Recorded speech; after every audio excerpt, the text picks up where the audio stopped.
अध्यात्म किसे कहते हैं?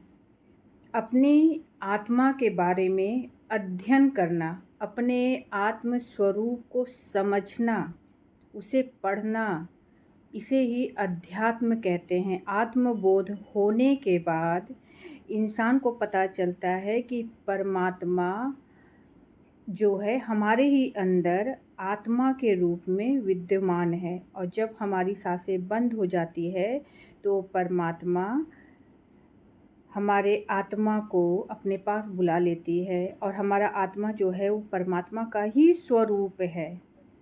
हमारे अंदर ही परमात्मा है और सभी के अंदर भी वही परमात्मा है, और इसको जानना, अपने अनुभव में लाना, इसको आत्मबोध कहते हैं।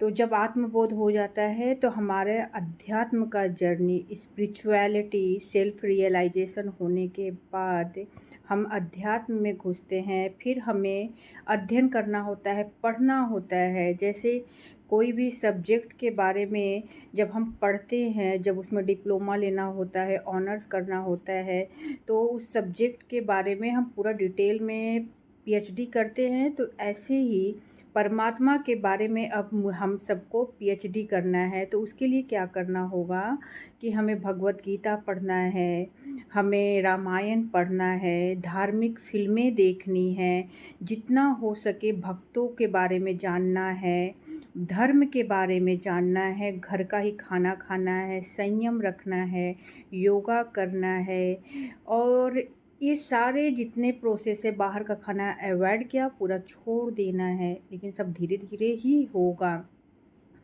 और ये सब ही होता है अध्यात्म के अंतर्गत। जो आत्मा का ज्ञान हमें मिलता है, आत्म स्वरूप परमात्मा को जानने के लिए उनके बारे में सब कुछ पढ़ना होता है। आत्मबोध होने के बाद सब कुछ अंदर से रियलाइज होता है।